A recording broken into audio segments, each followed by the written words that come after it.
So sorry Venerable, for the delay. Okay, wonderful, wonderful. Thank you so much for waiting. We had a little problem with the Zoom that keeps crashing on my computer. But thanks God, there are some people here who have other computers that we can use. So welcome to the 4th session on the 6th chapter of the Bodhisattva Charya Avatara, which is the chapter on patience. We have already discussed for 3 evenings advantages of patience and what we are trying to counteract with patience, you know, what kind of mind and why it is so difficult to do so. So tonight we continue that. But before we go there, we do a meditation together.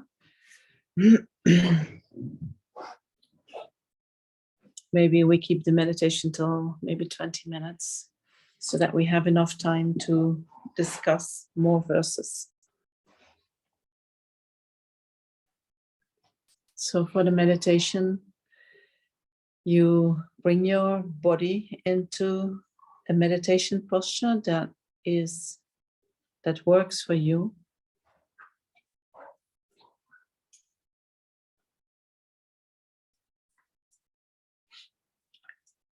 Whether you prefer to sit on the floor, on a cushion, or on a chair. The main thing that we try to do is to keep our back straight. Straight and at the same time relaxed.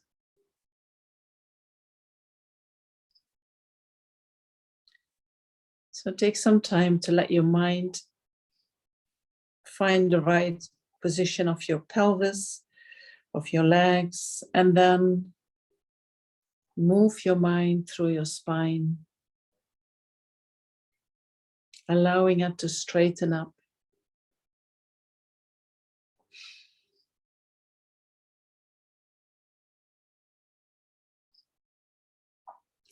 And then let go of any tension that you're holding in your shoulders.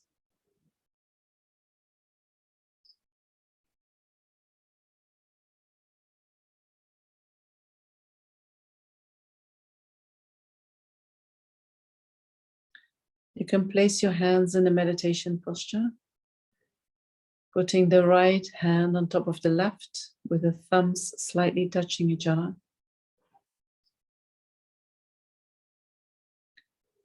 Or if it's more comfortable to keep your hands in your lap or on your thighs, that is also okay.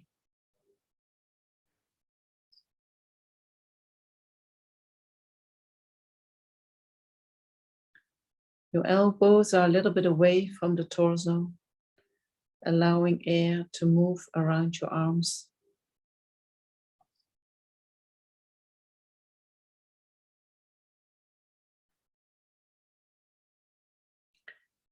Your head is bent forward a little bit.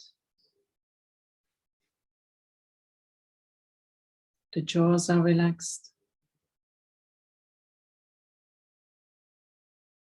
Your tongue is touching the palate.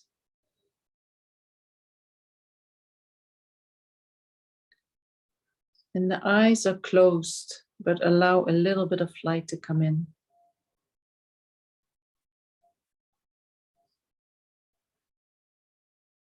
Enough light to make sure that you don't fall asleep, but not too much light that might distract your mind. So find your own balance in this, what works for you.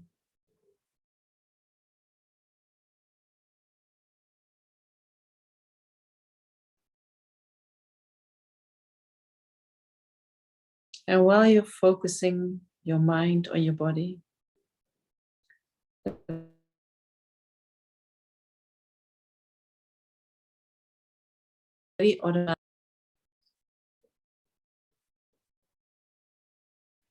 and when the mind is in the present moment, delusions such as attachment and aversion cannot arise.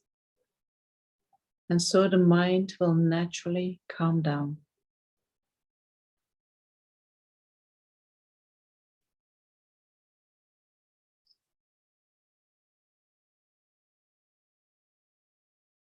So keep your mind with the body.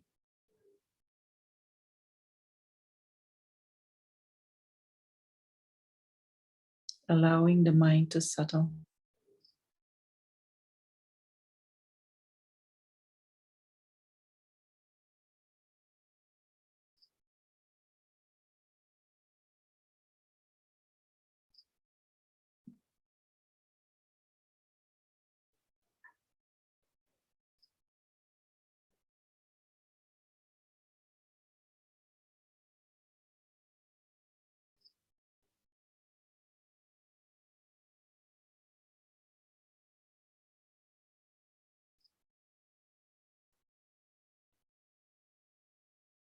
When you notice that your mind is wandering off,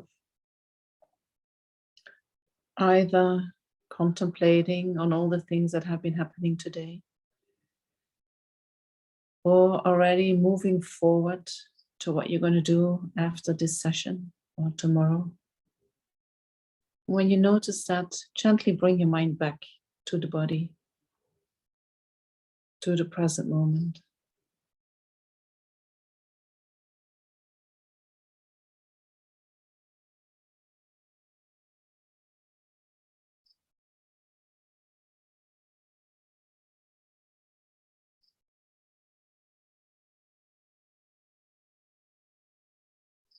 And you do that with the knowledge that we cannot change what already has happened. Nor can we control what is going to happen tomorrow or later today.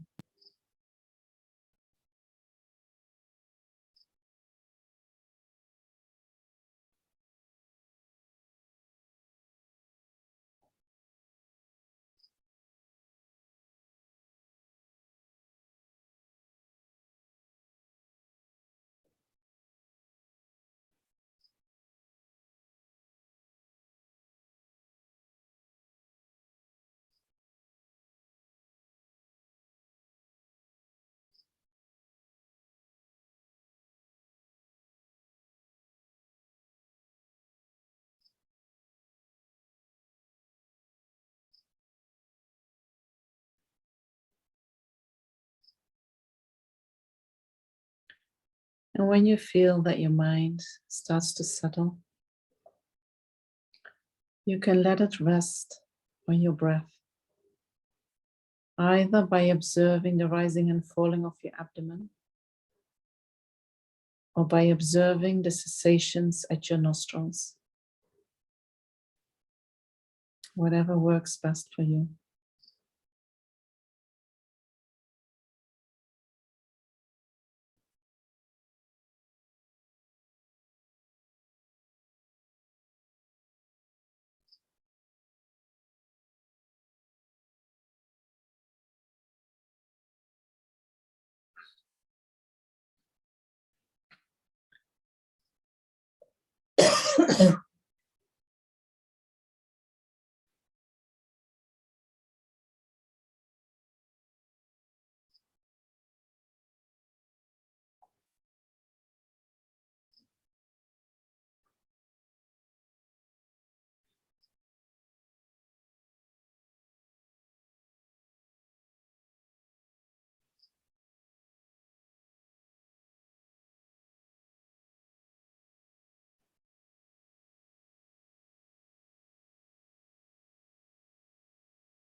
And then we can adjust our motivation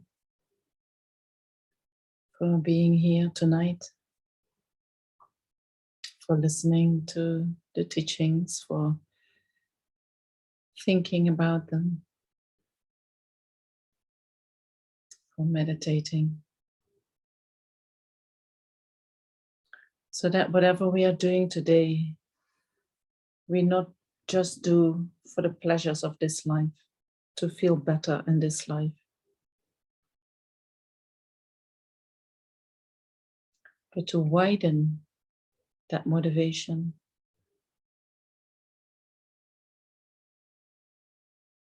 from this life to all future lives until we reach enlightenment.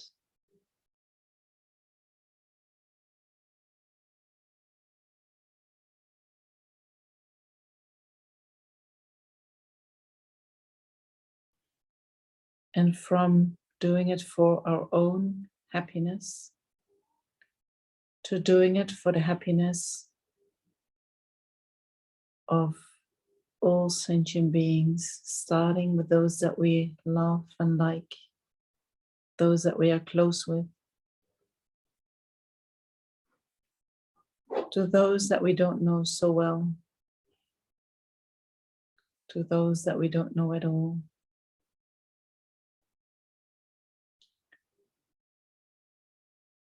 To those that we don't like or don't like at all. All these beings we include in our motivation.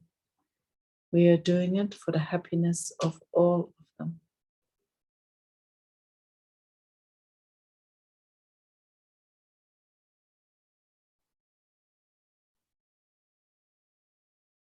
And so that helps to make the mind really vast and open.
And now we can continue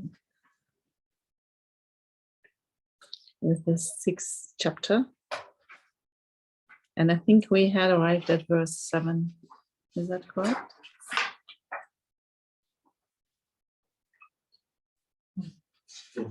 Yes. So verse 7 says, having found its fuel of mental unhappiness in the prevention of what I wish for, and in doing of what I do not want, hatred increases and then destroys me. And so to me, that sounds like a very important verse, right? Because it talks about what is fueling our unhappiness and what is fueling our anger and our hatred. And if we understand that, then we have some tools to counteract that, right? We can catch ourselves when a situation like that arises. So it says that the factor that fuels anger and hatred is mental unhappiness. It is the mind that says, I don't like it. It is the mind, I don't want this. And when that mind arises, it can arise in the form of some discontent, that is nagging inside us. It can be a feeling of dissatisfaction. Like, was that it? I had some different expectations of this. I thought it was going to be better. I thought we would have more. And it can be the feeling of something is not right, like something is missing. We didn't get the whole package. Anything that we feel like something is not okay. I received it, but it's not okay. And so that feeling doesn't have to be extremely strong. It can just be nagging. And then when that happens often to us, then that nagging feeling can grow bigger and bigger. And so then we have this unhappiness inside us, right? And then at a certain point, something small happens and then we explode. So when we notice that we have this unhappiness, we need to acknowledge that and then let it go. We need to see that dwelling on situations, on what we receive, on what we didn't receive, that is not going to serve any benefit. That is only going to create some kind of, it's almost like a bomb, that grows bigger and bigger and bigger. And at a certain point, it explodes. And so if we don't want to contribute to that bomb and to that explosion, we should just eliminate it as soon as we start doing it. And so when does that discontent arise? What are the situations that trigger dissatisfaction, that trigger discontentment? And so that is when we feel that we have been treated, for instance, unfairly. Not just I've been treated unfairly, but also my friends have been treated unfairly. Same, right? We react in the same way. Or my family, or my husband, or my children, those that are very close to me, when they are treated unfairly, the discontentment arises in our mind. When we get something that we don't want, sometimes life brings us these situations where we get something that we don't want. It can be very small, it can be big. You order a coffee, you get a tea. I don't want to have a tea, I wanted a coffee. You want to have some nice fruit and you come home and you discover, oh, the fruit is rotten. I get something that I don't want. I wanted to have good fruit, not this rotten fruit. So if I have in mind that then every time that something like this happens, we all react with, I don't like it, right? But then we have this mental engagement happening. We start to think about it. And so when we have the tendency then to create stories in our mind, oh, can you imagine what happened to me? I need to call my friend. I need to tell her. And then we repeat the story, how horrible it is what happened to us. And so we can make of any small thing then a very huge thing internally. And every time we repeat a story, unhappiness comes, or we remind ourselves of that unhappiness, right? And then, it is not really serving us, right? If we create our own happiness in that way. And even if we are treated unfairly, and even if we get something that we didn't ask for, and even we are not in control over that, right? Things happen to us. Life plays out its own scenario, whether we like it or not. Then it is up to us, how do we react to what happens to us? So when something happens to us that we don't want, we have a choice. Do I keep going on with this story in my mind? Do I keep sharing this story? Do I get more angry in order to get what I think I have the right for? Or do I say, 50 rupees, 100 rupees, just let it go, move on, right? Just give it to the person and move on, right? Then how is the rest of your day if you can do that? Do you have a better day than when you repeat the negative story, when you can say, let it go, right? So I lived for a couple of years in Australia, and that is, I felt that Australian people somehow have this tool, something bad happens to them, and then they say, let it go. And I observed and I thought, how do you do that? Because my mind was quite complaining. I don't like it. Why is this happening to me? Why did they do this to me? Why didn't they? My mind would just keep going. And they were so easy. They let it go. And so I kept watching them. How do you do that? Are you really not angry? Can you just let it go? But somehow, slowly, with using reasonings, with there are many things that we can do in order to address that inner unhappiness, to address that mental unhappiness, to address that discontentment with, getting something that you do not want. Some people get a lot what they don't want, right? They get really a lot. Sometimes we see, even if they're good people, some people suffer a lot, like life is absolutely not fair to them. So they're more in danger of hanging on to that complaining voice. They have to practice even harder. Some people, they get, sometimes what they don't want, but they're quite well off. But maybe also sometimes, even when they do get something that they don't want, they have not such a strong reaction. But what we all have in common is we do not know what life is going to throw at us. Right? What life is going to bring us. Something comes to us. And when we don't like it, there is immediately a reaction. We all have that. But then on top of that reaction, there is the mental engagement with that reaction. So there we have a choice. How do I think about that this just happened to me? Yes, I don't like it. But do I have to keep nagging? Or can I just accept it and then let it go? Right? So letting go, I think, is a great skill to have if we know how to do that. Another thing that can cause that discontent to arise is when we can't get what we want. So we react like that when we get something that we don't want, or when we can't get what we want. All right? We set out for something and we get only half. Then the mind starts nagging. Oh, why is it that I cannot be successful? Why are people not supporting me? Why didn't the bank give me the money? Why? If I would have gotten that, then this and this and this would have happened. Then I would be so happy. I'm unhappy because I can't get what I want. But if we really look into the mind, we are unhappy because we cling so much to that what we want. And then when we don't get it, we can't deal with it.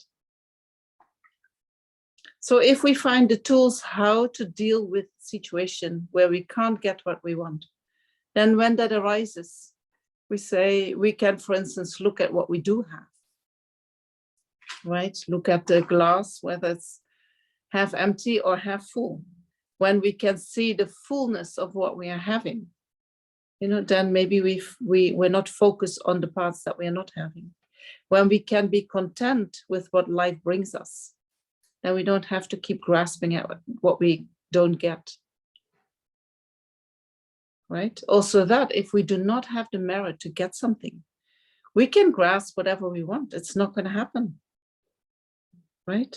In order to have a certain job or a certain income or a certain relationships, we need to have merit.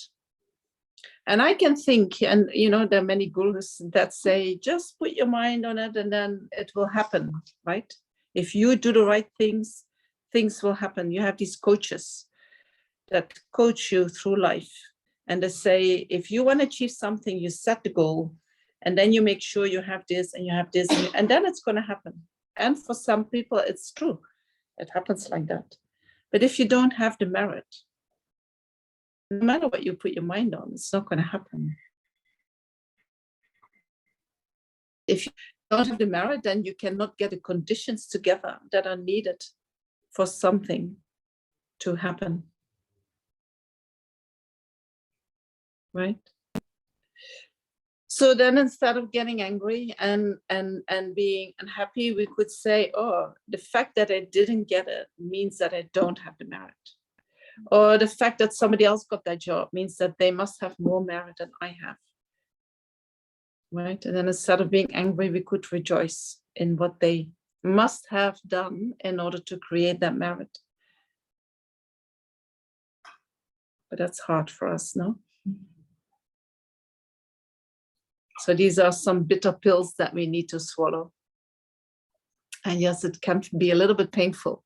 But once we really work through that, we free ourselves from so much suffering.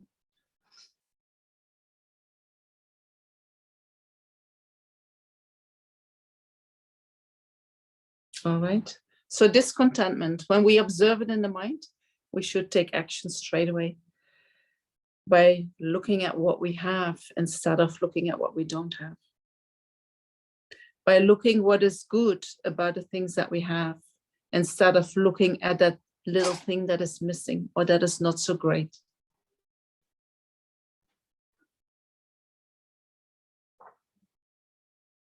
Right? Do I need to say anything more of this, or shall we move to the next one? Next one? Okay. So then we go to verse 8, which says, therefore I should totally eradicate the fuel of this enemy, for this enemy has no other function than that of causing me harm.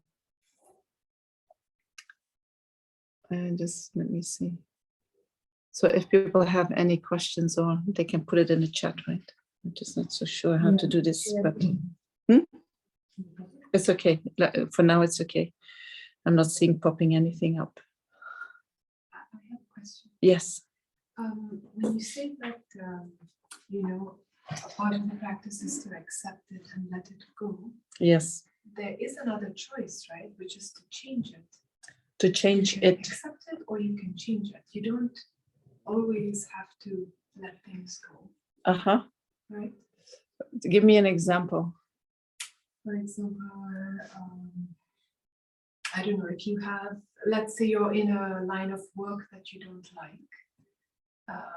It doesn't fulfill all of your criteria, but let's say it gives you some things, but not everything. So you try to change it. Yes, you accept it, but you realize that it's still not making you feel fulfilled, and you realize that you do have options. So you try to change your life situation. Yes. So you can. So what we just discussed is not saying like you cannot change anything, or you should accept whatever is there. But it is about that when we do not manage and we become discontent about that, we want to let go of that discontentment. If you can't change it. No, we need to let go of that discontentment in any case, whether we can change it or not. First, we have to let go of the discontentment. And then you can say, can I do something about it? Then you can change it, but not with discontentment. Then what's the fuel driving you if it's not discontent? So what is the fuel driving me when it's not my discontentment? That's a good question. So if your fuel is the aversion for your situation at the moment, if your fuel is, I want to get out of the suffering that I have at the moment, right? Then you want to move away from the suffering of pain, right? So we go into that somewhere in a later verse. So when we move out of just the suffering of pain, what we are doing is, you can do that, right? It's not that anybody prevents you from doing that. But if your motivation is only to get rid of the core suffering that you have right now, then, and you use your aversion to go there. Aversion is a delusion. Following your aversion is only creating causes for unhappiness. Right? So just moving away with your aversion,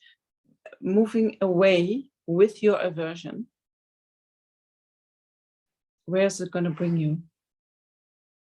So what I suggest is let go of your aversion, then use your wisdom mind. What can I do in order to improve my situation, and follow that? Right? It's a different mind. Right? If we have the discontent that is just sitting there, nagging, not being happy, you can say, okay, that wasn't the way I wanted it, but I'm not going to contemplate any of that.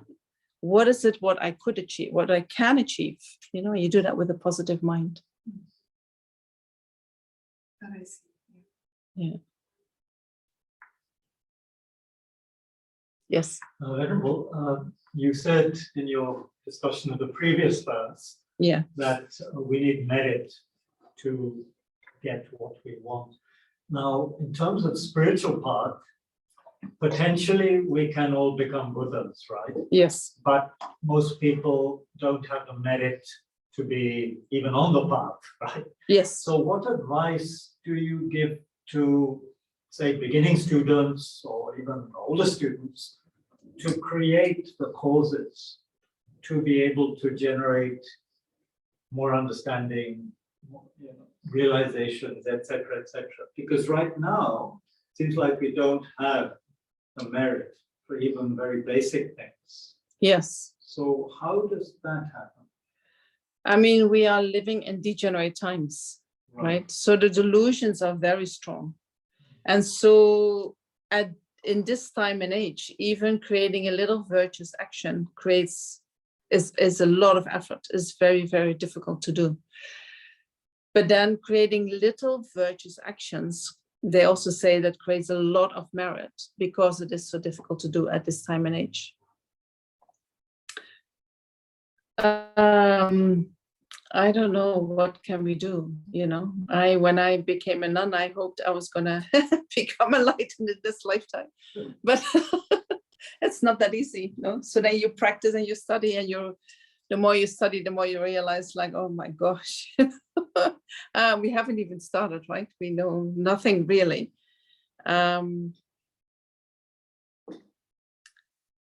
So that has for me been a little bit discouraging, like, yeah, then what, you know? But because it's almost like, one knows what the practices are in Buddhism. Yes. Our tradition for generating merit. But then one thinks, oh, I haven't even created the merit to engage in that. I haven't even created the merit to engage in the merit. Yes, yes. So it's like one feels stuck. One could feel stuck, right? Yes, yes. So I guess. But I think, what we need to create merit, the merit of accumulating virtue, and we need to create merit of wisdom, right? So even if we understand, I don't even have the merit to create a virtuous action, there is a lot of wisdom in that, right? So by listening to the teachings and saying, wow, how difficult it is to create even the small virtuous actions, I can't even do that. And you can say that to yourself without being judgmental, without beating yourself up. I think there is already some merit in that, right? And I think when we observe that in our own mind, that creates then a condition that maybe one day we find ourselves in a situation that we are creating merit. And maybe that's, I don't know, maybe that's why Lama Zopa Rinpoche emphasizes purification. That also helps to it helps clear obstacles, I suppose. Sure. And we do purification practices to clear the obstacles. But even that, we need some merit to, right? to be willing to engage in that. And practicing Dharma is undergoing hardship, right? It's not something that you say, oh, I'm going to bliss out of my cushion, I'm practicing Dharma. Actually, it's quite hard work, because these obstacles that we are having, you know, they can be in the body, they can be in the mind. You sit on your cushion, or maybe you can do practices while you are walking and do physical activity. But you need somehow to focus your mind. You need to create all the conditions that you can perform these actions. There is a lot needed to do that. And I don't know about you, but I feel that it becomes harder and harder and harder. You know, I find it now harder to really focus my mind and make it enthusiastic for creating virtue than 25 years ago. And I don't know. But then at the same time, by contemplating the knowledge that I have and doing that again and again, and looking at my own mind and applying that knowledge, I do see also some improvement, you know, in how the mind functions. And so that must be then a result of some merit that we are creating, right? It's like you cannot say, although I don't do a formal action, I'm not creating merit. You can't say that. Right? So I don't know exactly how it works. And I also don't know if that gives you any answer to your question. No, thank you. That's useful. Yeah. Okay. So then we go to verse number 8. Oh, I already read that verse, right? I should totally eradicate the fuel of this enemy, for this enemy has no other function than that of causing me harm. So the enemy is internally. That enemy is not an external enemy. We're talking about the internal enemy, which is our anger and even more our hatred, you know, the ill will, the wish to harm other sentient beings. So when that hatred arises in the mind, that does not only destroy our immediate peace of mind, right? It makes the mind very confused, very upset. But then when we start acting out of that hatred, we create many, many difficult situations for ourselves, and we create also problems in the here and now, and also in the future. So if we look what anger does to us, to our own mind, how we feel when anger arises, what kind of actions we want to engage, and what kind of speech we want to engage, how the mind thinks, right? And we try to look for something good in that for ourselves. I don't know, any good in that? Just confused and angry, right? So then we try to maybe harm somebody else, and we think, oh, if I do that, then something is good is going to happen to me. But if we really look into that, you know, our anger tries to harm the other person. Sometimes we're sitting at home, we are very angry with someone, and we keep trying to think about situations to harm the other person. The other person is home, having a good meal, enjoying their time, and not aware of what is happening in your mind, right? And somehow we think our anger is going to harm that other person. But when we check, it's just harming us. It's just harming ourselves. When we act out of anger and out of hatred, you know, any good relationship that you have gets completely damaged. When we get in the car with anger of hatred, the chance that we get an accident quite high, right? When we have a lot of anger and hatred in the mind, when we move socially with people, very easily we treat them rude, you know, or we bump into them, or we're not really in tune and connected with what is. We're just occupied with our own anger. Right? And that anger that stays with us as long as we keep feeding it. And so what goodness is coming from that? What goodness can anger bring? Anyone has a suggestion? If there is anything, maybe I forget, you know, maybe there is some goodness in anger that we need to see. maybe the only good would be one acts it out and then gets a very big shock. And one, okay, then finally we get the lesson. Okay, this doesn't work. Right, it doesn't work. So the only good thing about anger is that when we work it out, we get maybe the information back. This is not working. Or we go to jail or whatever. Or we go to jail, yes. But that is bad again, no?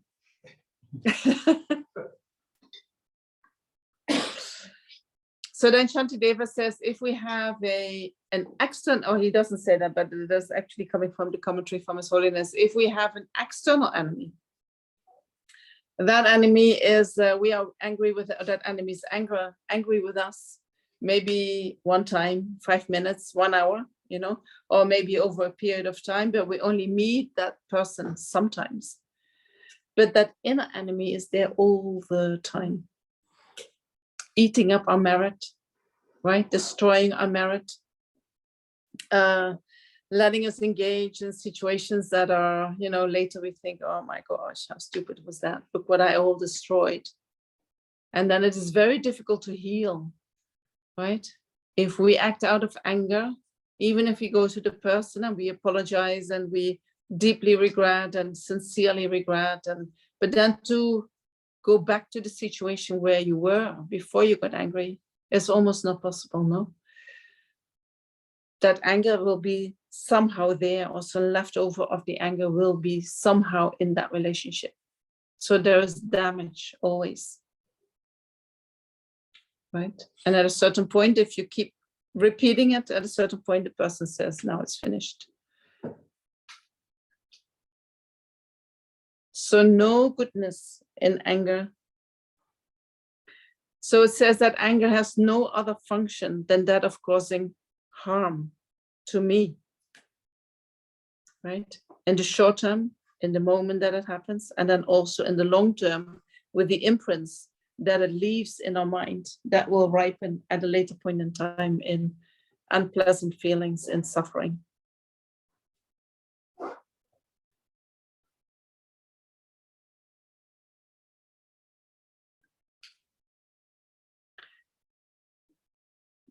So some people might think, you know, but that anger is actually something that belongs to me, right? That is part of me. And that is a part of me that I always had. I do not know myself without any anger. I have the feeling when I would take that anger out or eliminate somehow that anger inside me, then I feel totally unprotected. I feel that I do not know how to function. I feel like I'm not me anymore. Right? Sometimes we have such strong identification with anger, but it can also be with other delusions. That is who I am. That is just who I am.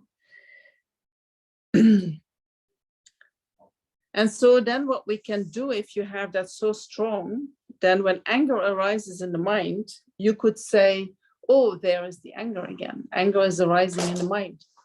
And you can then maybe wonder, how does this anger actually look like? What it is doing to my mind? And then instead of being the anger, you can watch the anger. Right? There's a difference when anger arises in the mind. If we identify with the anger and we say, I know I'm so angry and now I want to do this and this. Or if we say, anger is arising in my mind. Wow. That must mean I was very hurt by what they were saying. Let me go to the hurt and see what I can do with that. Or I look at the anger and I say, what is it actually doing with my mind? Oh my gosh, I get so confused. I cannot think clearly anymore. I'm just obsessed with what that other person has done to me, right? So we become the observer of whatever aspect of that anger. So we take a different perspective. Right? When we can do that and we look at our anger, then maybe we could even go and look from the perspective of that other person and see what were they doing to me and why did they do that, right? And so the more perspectives we can take, the more we feel that we are that anger. And so then that identification with the anger becomes less strong. And we can also, when we see different perspectives, we can also create a feeling of safety, that it is okay to let go of that anger, that I am still here, even if I'm not angry. I still do exist, even without the anger.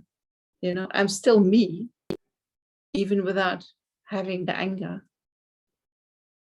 Right? I may be different than I thought I was, and maybe I'm actually much more pleasant than I thought I was. But I'm not the anger. Right? That can be important to think about that.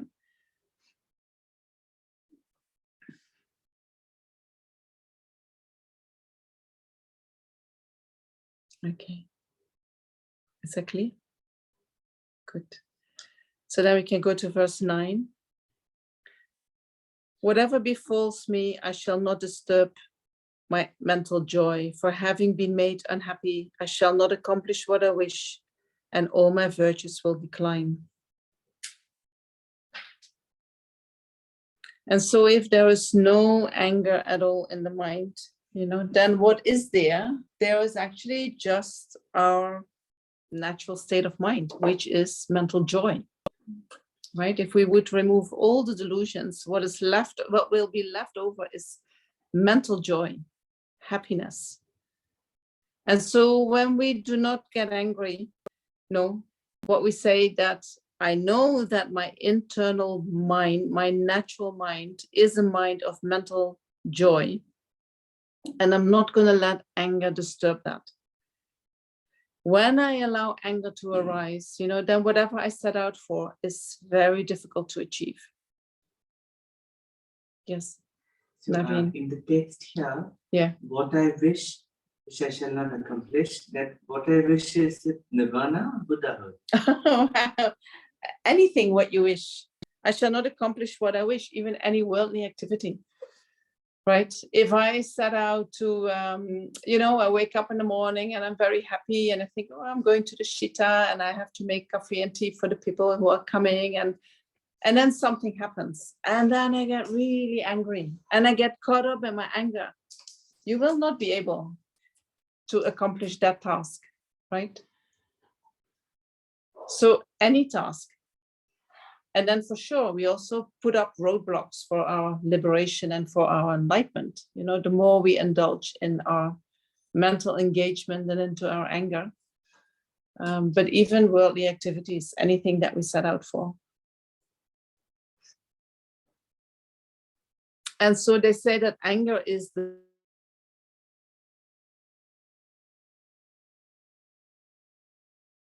biggest one, that even just one moment of anger can destroy eons of virtue, meaning the virtue created by generosity, by practicing ethics, by practicing patience, by practicing joyous effort also.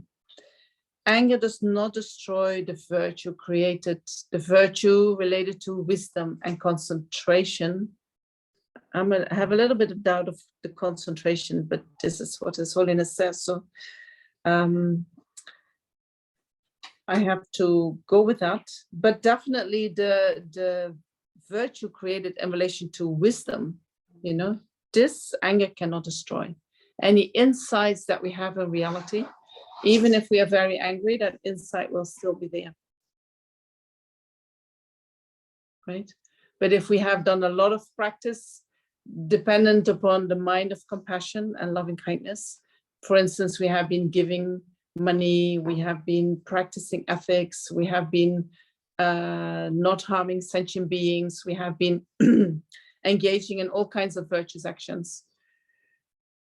Then when anger arises, that merit can easily be destroyed. And we have to start again. Right? And that happens. And I think we have to maybe start again many times. But sometimes we would like to move on a little bit further.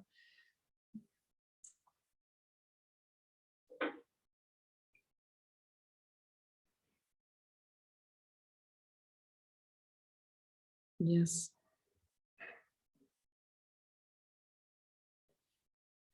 And so I think what we really need to realize is that anger, it is only a problem for ourselves.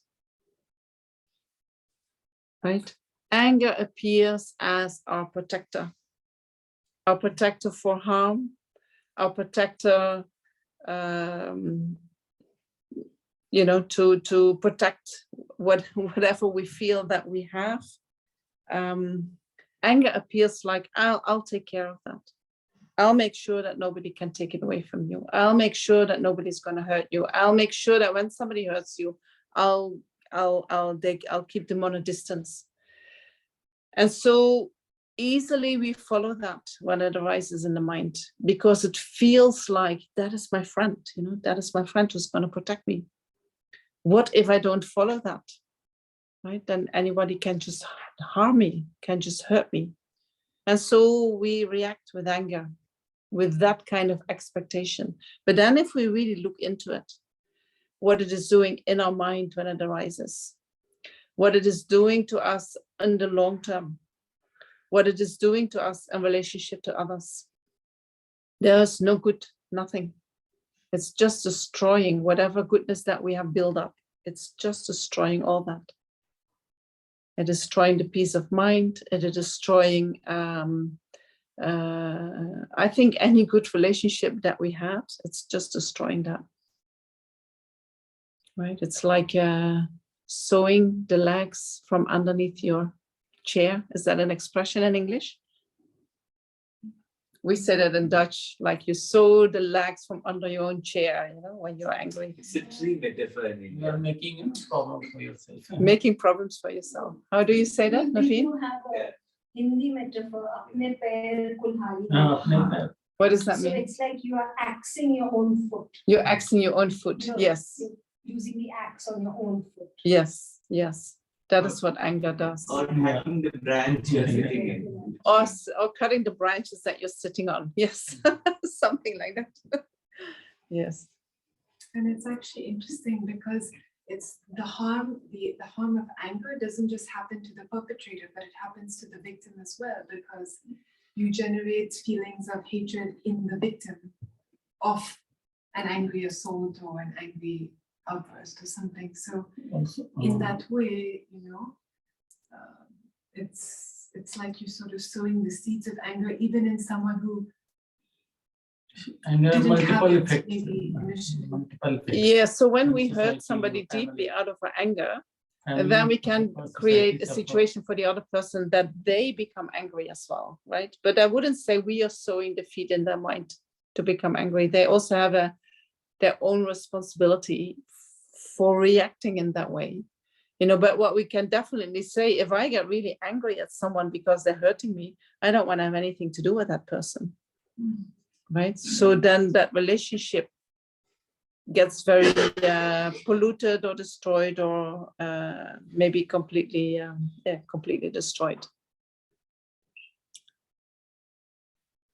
When we get angry because we are actually suffering, right? We are in pain. And sometimes I think if we are not being able to deal with our own suffering, to be with our own pain, if we do not know how to do that, and the only way that we see as a release for that suffering is anger, I feel, and then we get angry at somebody else, I feel that suffering, it's like a wave, we pass it on. I can't digest it. Here you have it, you know. Sometimes I wonder if samsara works like that. Yeah. we feel it's too much for me, you know, so I pass it on. The moment I can digest all my unhappiness and all the unpleasant feelings that arise in my mind, I know I can stop my own samsara, right? I'm not perpetuating that. But I can also then be a protector for others in a good way, right? If I can take care of my own unhappiness and I do not become angry, I protect you from my anger, right? And that way we can become protectors.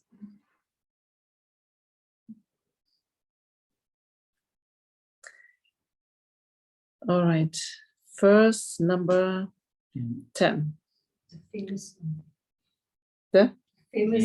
famous verse. Why be unhappy about something if it can be remedied? And what is the use of being unhappy about something if it cannot be remedied? So His Holiness uses that verse many times, no? Because I think what the Lamas see is that when we become unhappy, we become unhappy even if something can be done, right? We first go throw a tantrum and then we say, oh, can we do something about it? Maybe we even forget to think, can I do something about it? And if nothing can be done about it, the tantrum is even bigger that we're throwing. And in both cases, the tantrum is not going to help in any way.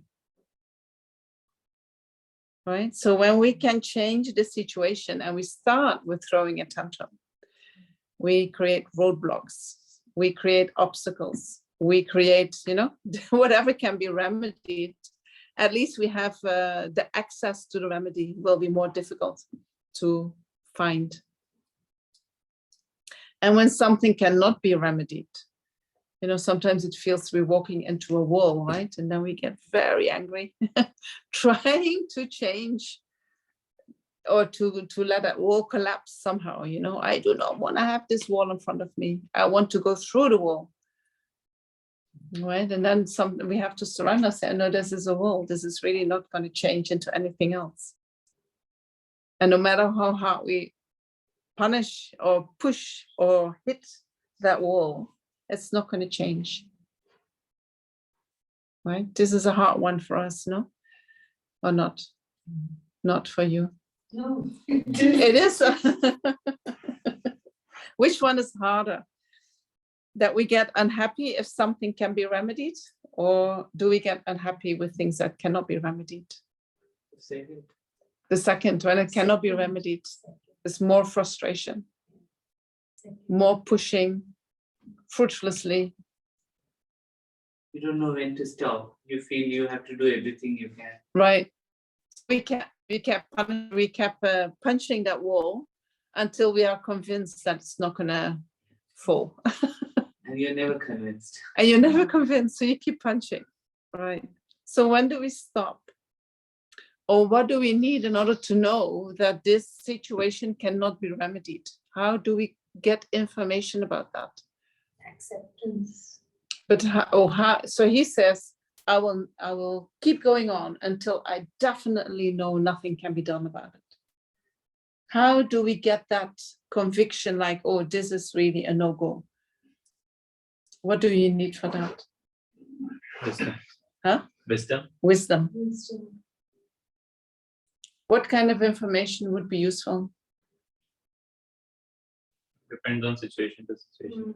It depends on the situation. Yes. Huh? It's wisdom also, and sometimes you need to know that When you wisdom can't is there, control then it. you can. You can't control everything. Yes. You have to, some things are like that, you have to accept it also. Yes, yes. If it's But for instance, you cannot see your children, right? And I think that is maybe the source of your frustration. So when are you going to accept that? Right? Because you feel if I accept that, then somehow I buy into what is happening to me. Somehow I give my children the message that I do not care about them.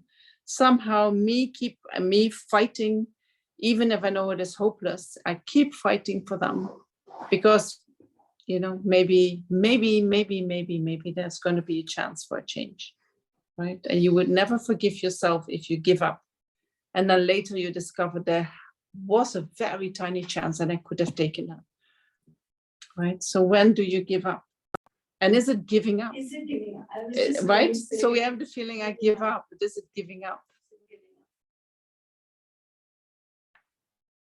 I think one also has to know that even your children come with their own karma and you can't control their karma. Mhm. They can control it. Mm-hmm.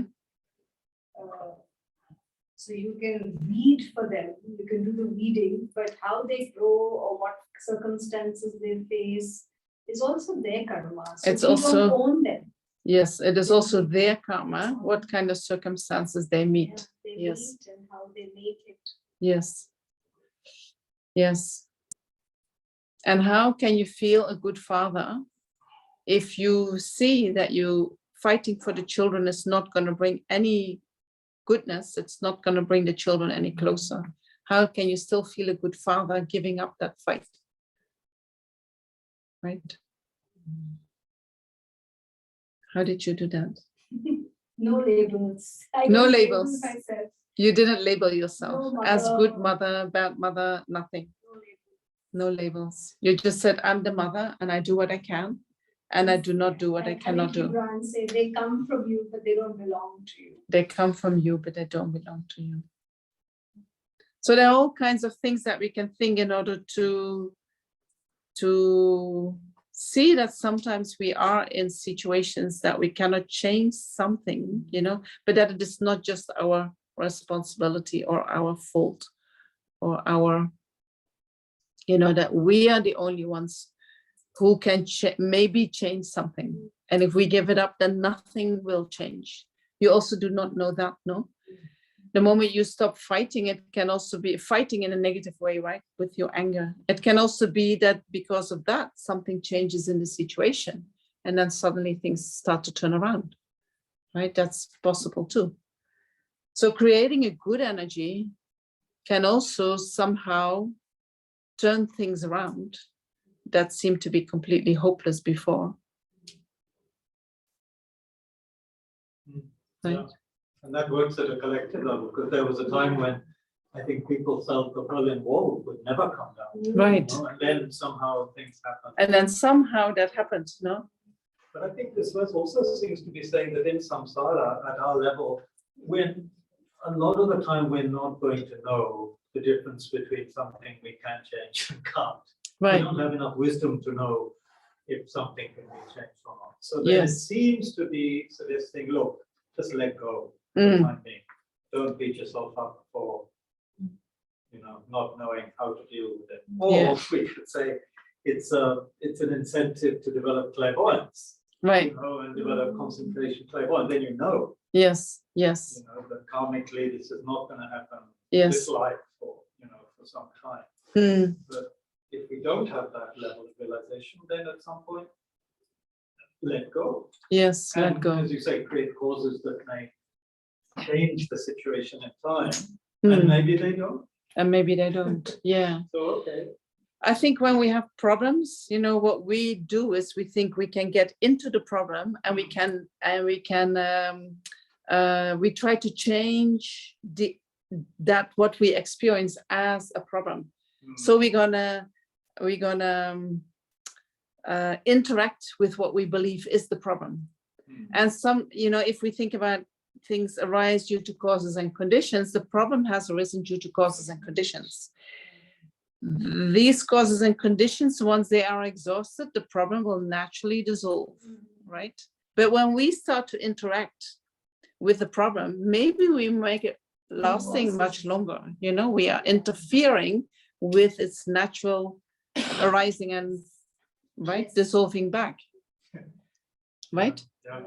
And so, yes. And then we have Rinpoche saying that you should enjoy problems, you know. You So should they're enjoy nice problems. things. So then you can use it to yes, enjoy. yes, Yeah. or step back from the problem. You know, it's like the problem arose naturally, right? You didn't do anything for that to arise. So why are you going in there trying to change it? Step back and let it do its own thing. Okay, today this problem is there. It means I cannot move forward. I cannot do this.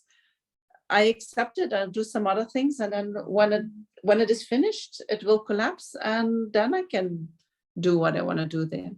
Right? You can change the impact of it. That you can change. You can say, okay, I will not let it affect me. I will not let it negatively. affect me. That's Yes, also a change. that is also a change. That Yes, is- If you look at it, that is also a change. Yes. I will not let it impact me negatively. yes, Like you said, it rose due to causes and conditions. Yes. And I can attempt that at least I'm not adding fuel to the fire. yes, There's a exactly. fire already. There is a fire already. We don't have to add to that, right? Yes, I find that very helpful. You know, there was a problem. Okay, no problem. I step back and I let it do its own thing, you know, and then, Fire will go off on its own. yes, And let me not add to it. yes, And, yes. But if that problem is on our way, you know, we feel we have to go head first, and try to change it. Well, and actually often, you know, I don't know, it doesn't. It resolves itself. It resolves itself. Yeah. And if that problem is a big roadblock for you, maybe that is not the way to go. Yes. You know, maybe you need to find another way. Maybe that is, your karma is not to go there. Your karma is to go somewhere else. I think the difficulty is in sharpening your wisdom of emptiness in such a way that you can understand the difference between when you need to act and when you should not act. Right. And is there a way of developing clairvoyance without getting some amount of wisdom of emptiness? I wonder. Well, you can get clairvoyance without having developed the wisdom understanding emptiness. You know, it's like I think when we practice shamatha and we really achieve samatha, there is some clairvoyance that can come with that. Some people have developed clairvoyance in past lives. They bring that with them. So we do not necessarily need the wisdom realizing emptiness for clairvoyance. So what we're trying to do here is we're trying to see that when there is a problem, there is something that we don't like, right? So then we want to change it, and we change it with our aversion. We change it with our anger, and that is a deluded mind. The deluded mind can never bring you happiness, right? Even if we say, I mean, there are psychologists and many people in the world, they say, the only thing that can change this is anger. Right? We have to get angry before we can change something. But I don't believe that, right? When we use only the anger to make the change, the next problem will be there. I do not believe that that is really a road to happiness. So when you see that a problem creates a lot of anger in your mind and you want to then use that anger to make the change, I think there you can say that is not a good way. So then you first need to sit with your hurt, because somehow not getting what you want or getting something that you don't want causes you some feeling of hurt. So you might feel rejected, you might feel not good enough, you might feel a failure, and that hurts, right? So then you sit with the hurt and you digest that hurt. You sit with it until you are okay with it, whatever happens. Then I think your wisdom mind can arise and look at the situation without getting angry and say, is there anything I can do? Then it's not a fight. Then it's not coming from anger, right? It is a pacified mind. That mind can look much broader. That mind can look from different perspectives. That mind can look with loving kindness and compassion and then see, is there anything that I can do? And sometimes I say to the universe or to the Buddhas and Bodhisattvas, if there is anything that I need to do, please let me know and guide me, right? And then sometimes there is this idea, oh, do this, you know, then you follow it without expectation. And then sometimes the doors open suddenly, you know. But I think in order to address that anger, you know, this is what we're talking about. We need to connect with what is really hurting inside. Once we have the courage to feel that and to be with that and to heal that for ourselves, then there is no more reaction. Then wisdom is there. All right, does that help? Okay, good. Good. So one more verse we maybe do. Yeah. It's good. For me, for myself and for my friends, I want no suffering, no disrespect, no harsh words, and nothing unpleasant. But for my enemies, it is the opposite. Why do we recognize this tendency that we are having? I laugh with it, but it's actually, you know, this is actually samsara as it is, right? We all want to be free of suffering. And we want to be free of suffering. And we like our friends to be free of suffering, and our family and all the people that we like and all the people that we love. And we do not wish them any suffering. We only wish them good things. But if we have an enemy, someone who has really hurt us or has taken us away something that we really treasure or gives us something that we actually do not want, then we wish that person the opposite. We wish that person to suffer. They made me suffer, I wish them to suffer. And I wish them to suffer even more than they made me suffer, right? And when somebody harms my friend, I get angry with that person because they're harming my friend, right? If someone harms my children, I get angry with that person because I personally feel harmed when they harm my children. As if something happens inside me, right? When a friend calls me with a story, oh, this person has done this and this, I get angry. How dare they? Right? This is how the mind works. We all strive for happiness, and at the mental state that we have at the moment, what makes us happy is when we get what we want, when we get comfort, when we get material wealth, when we get fame, when we get praise. These things make us feel happy. When our friends get that, we can be happy for them, right? If strangers or people that we know but they're a little bit more away, we may be also happy, but maybe we become a little bit jealous, oh, they have that and I don't have that. Mm-hmm. When our enemy gets that, we can't stand it. They do not deserve that. They do not deserve to be happy. They do not deserve to have so much wealth. Where is that coming from? Right? Or they inherited that money, or we feel like it doesn't match. That person and what they're having doesn't match.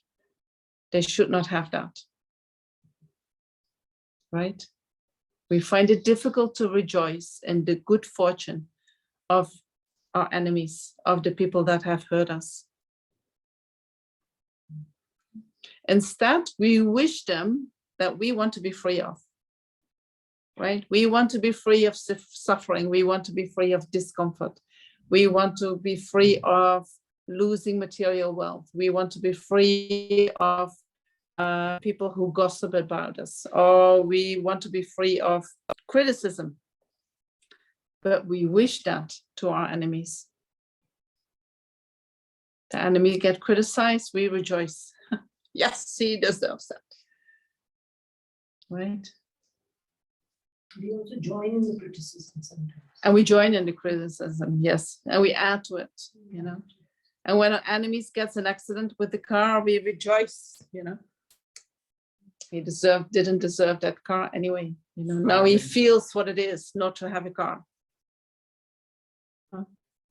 You were saying something? Schadenfreude. What? Damage joy. In German, it means damage joy. Damage joy? Schadenfreude.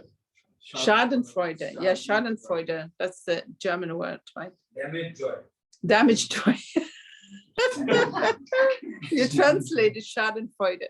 Yes, damage joy. We enjoy the damage that they experience, or their friends, or their children, or their family. Huh? Yes. So that is what we do, and that is quite an immature mind. If we look into that, it's an emotional mind. It is a biased mind. It is a mind that comes without any thinking, and it is quite childish, right? It's not a mature mind. It's not a mind of I would say, an adult human being who has emotionally matured, right? I think if we really want to become human beings instead of human doings, then we need to get to a mind where we have no bias. Unbiased, completely unbiased mind. Where we have an unbiased mind, which sees the nature of reality, which is that all sentient beings want to be happy, all sentient beings want to be free of suffering. Why should I favor my friends, and wish my enemies the opposite? What if it's your friends who've harmed you, like your loved ones? When your loved ones are harming you, then you should challenge whether they were really your loved ones. When your loved ones are no, that is not true. When your loved ones are harming you, in families there is a lot of harm. No, there is a lot of hurt. There is a lot of fighting. There is a speech that can be extremely damaging. And you don't wish to curse them, but it's that, like when somebody you love harms you, it's from the heart that you just sort of like, how could you do this? I hope nothing good happens. Right, It's right. You can say, why did you do this? How could you do this? But then that next step, you need to take that one back. And so in the 8 verses of mind training, it says that when we get harmed deeply by someone that we have in high esteem, see that person as your biggest teacher. Because what happens when somebody harms us so deeply, right?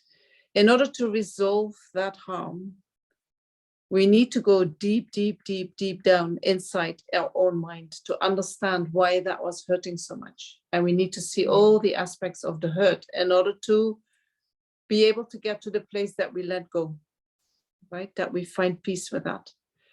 We need to heal that with our own loving kindness and compassion. So we have to go into that hurt. Once we do that, how come we out of that? More understanding, more wisdom, more compassion, right? All good qualities can arise from that if we use that hurt in a skillful way. Then we say, thank you so much for having done that. What a gift. Yeah, for sure. Right? Afterwards, we say that, not when we receive it. That's difficult. That's too difficult.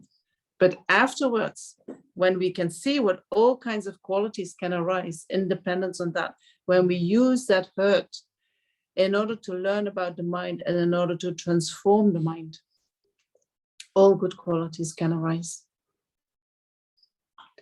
But how could you do that? Yes, that question is there. How could you do that? And sometimes we are angry, right? When the anger already has arisen, then we try not to suppress it, but we also don't try to add. We don't try to fuel it, because that is a never-ending story. That goes really nowhere. But it is hard. But you need to find different tools that can help you to redirect that energy that wants to do something, right? That wants to resolve that problem inside you. You need to redirect that energy instead of throwing anger at that person. You turn that energy inside and you say, I'm going to use that energy to look into what it means to me. I'm going to use that energy to generate more compassion for myself. I'm going to use that energy to, and first heal yourself. Then from that, compassion for the other person can also arise.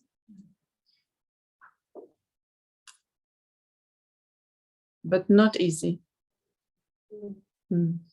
But very worthwhile going through that process, Then you take that with you. Karma is purified in this life. And then you have used the ripening of that negative karma to transform your mind in a very positive way. And that is what you take with you on your journey from lifetime to lifetime. All right.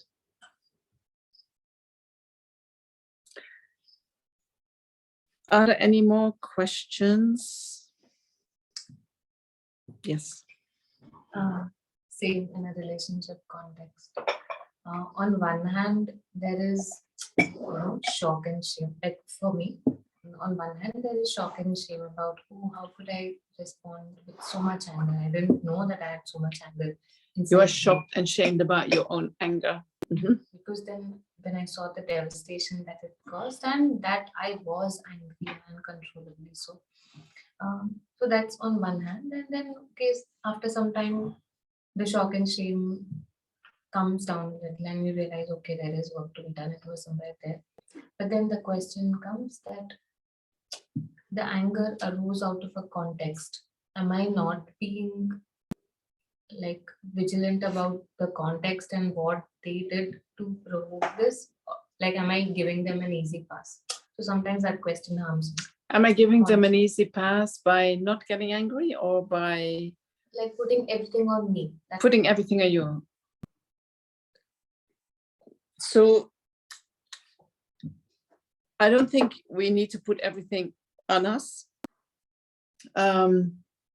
So something about your shame, maybe first, right? Mm. So we can react with strong anger, and then we feel shamed about ourselves that we have that anger.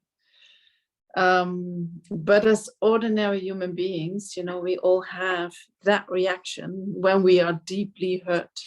When the hurt is deep enough, we all react with anger.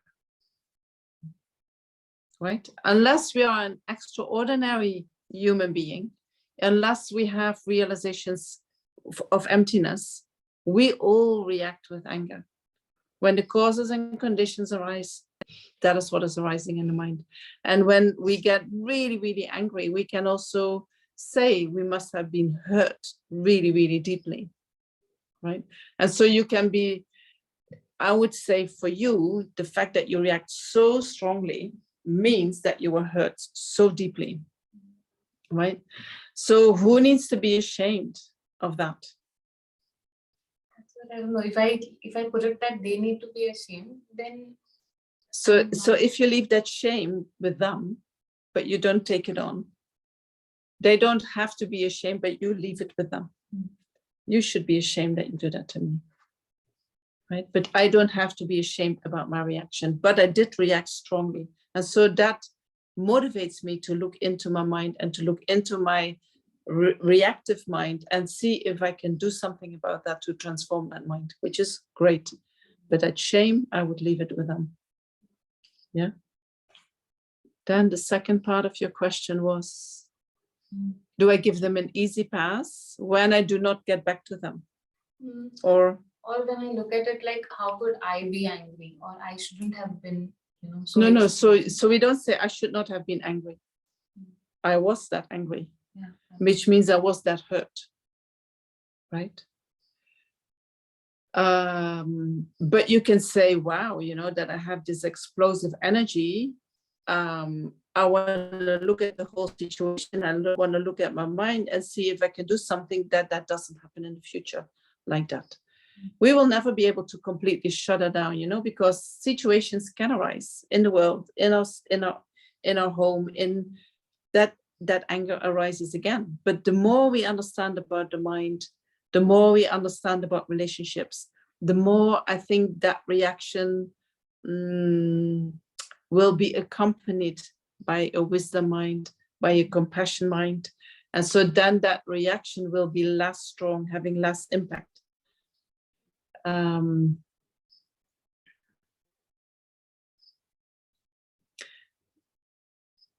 So I would not say I should not have been that angry. I would take that anger seriously and say I was that angry, therefore it means that it was hurting me so deeply. Maybe you were in a situation for too long, which was unhealthy for you, and you did not notice that. So then you can say, I need to learn to distinguish better when something is not healthy for me. Maybe you had already before reactions that showed that anger was building up and you didn't recognize that, right? Is that true? Yeah. And so then at a certain point, we get to a point we explode, right? But there have been many signs beforehand that you did not notice or that you did not take seriously. So this you can learn to say, okay, there were signals and I pretended they were not there. So what can I do next time when when I notice that something is not right? You might have then the possibility to address what is happening much earlier with less anger. Yeah. So we don't give them a free pass, but what has happened. And so now that can be shut and say, okay, that is finished. Now I'm going to clean up whatever needs to be cleaned up. You're welcome. Okay. Everyone all right? All right. Okay. Any questions from online? From the Zoom? Let me have a look. You have to help me. There is something. Thank you. Clarified many things for you. That's great. I'm just going to have a look what is in the chat. Yeah. Mind, do you think mind can be deceived at times, give you false information and triggers you? Wants you to do things that you don't want to do.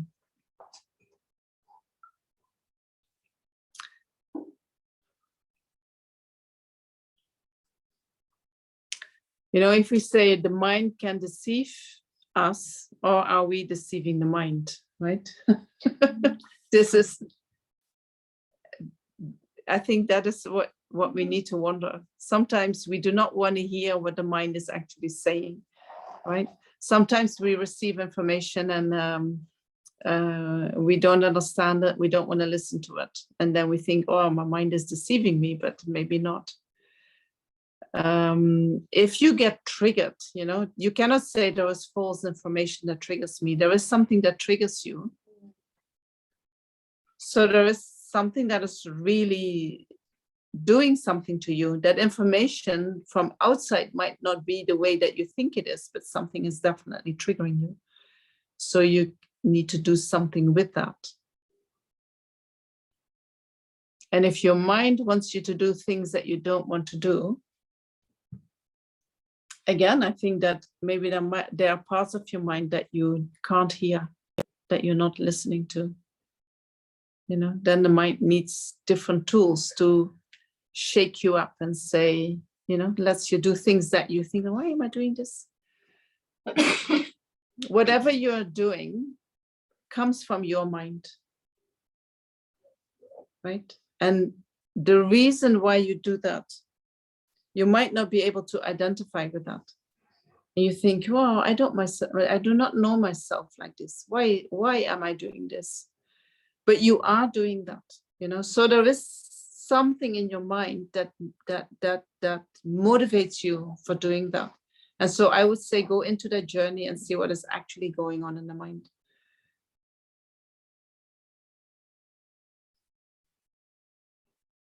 What about real and fundamental needs, not mere wants and wishes? So we need to eat, and we need to be safe, and we need a roof above our head, and we need. So what is the question? What about that? Can we get angry when these needs are not fulfilled? Is that the question? Can you elaborate on that, Suzanne?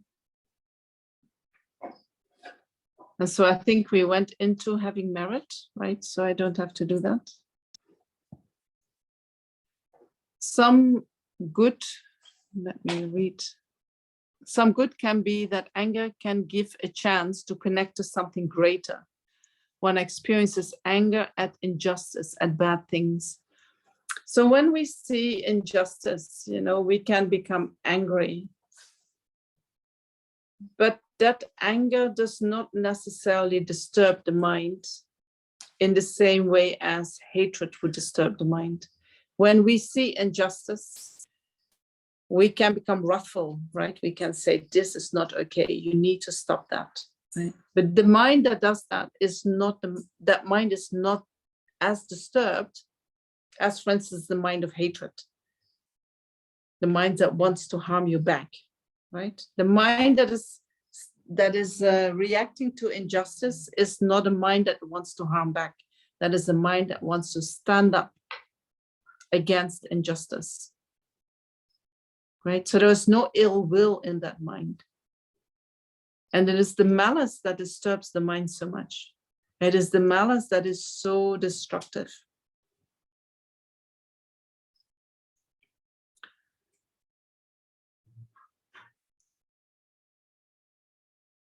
I don't know, I once said something to Sekun Rinpoche about, you know, and And I felt like I was angry. I said, I get so angry when I see that. He says, oh, that's good anger.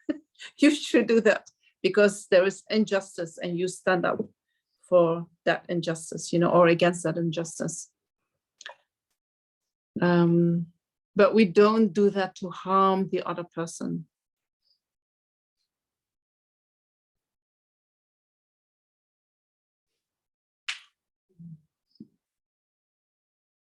So then one more question. When you know someone very close is not healthy for you, but you love them so dearly and you cannot let go, what do you do? So if somebody is not healthy for you, but you love them, then you have to check, what is that love? Our love is always mixed. Our love is mixed, is a mixture of attachment and love in the sense of wishing the other person to be happy. So we go into a relationship because there is a benefit for us, which is my attachment. And there is a benefit that I can give, which is loving kindness. As long as that person is good to me, I will be good to that person. So even if you say that person is not healthy for me, or that relationship is not healthy for me, there must be something in there for that in that relationship that is beneficial for you enough. Somebody has unmuted themselves. Can you please mute yourself so that we don't hear your cups? So there must be something beneficial in that relationship that you stay in it. For instance, that person might give you a roof above your head, even just that, a place where you feel that you belong, even if you get abused. Sometimes we prefer to be abused than that we move away from that relationship and start experiencing the loneliness and unsafe feelings that come with that, with standing on your own feet. Right? So as long as we feel I love them, I would say, what is the benefit that you receive? And look at that. And then see if you can give yourself that benefit in another way. And then see how quickly that love that you feel is now there, that changes. I think that might change. Because it's weird, right? That we say, I love someone who is unhealthy for me. There is something that is not correct. I think they fulfill a need for you, and therefore you bear that unhealthiness.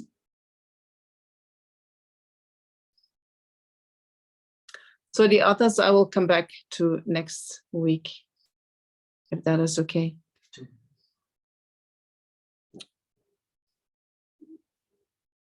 And if Suzanne, if you can give me some more information about the real and fundamental needs and what the question is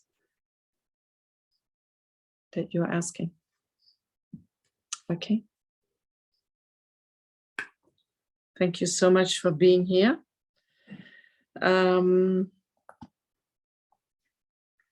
We can dedicate all the merits that we have created today by listening, by thinking, by contemplating, by meditating.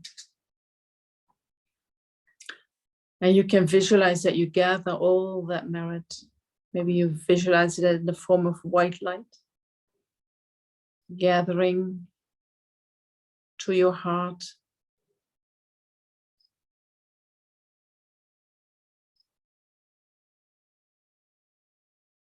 And then we can dedicate it, visualizing that it starts radiating out into the 10 directions to all sentient beings, wishing them only happiness and goodness, wishing them that all their temperate and ultimate wishes may be fulfilled, wishing them that they find happiness in this life, happiness in future lives, and that they find the happiness of liberation and enlightenment.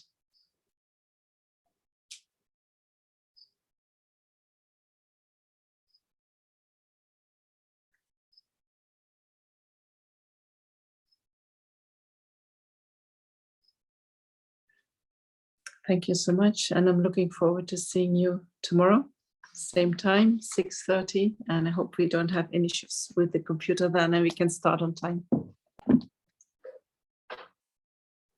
Bye-bye. Thank you, Venerable.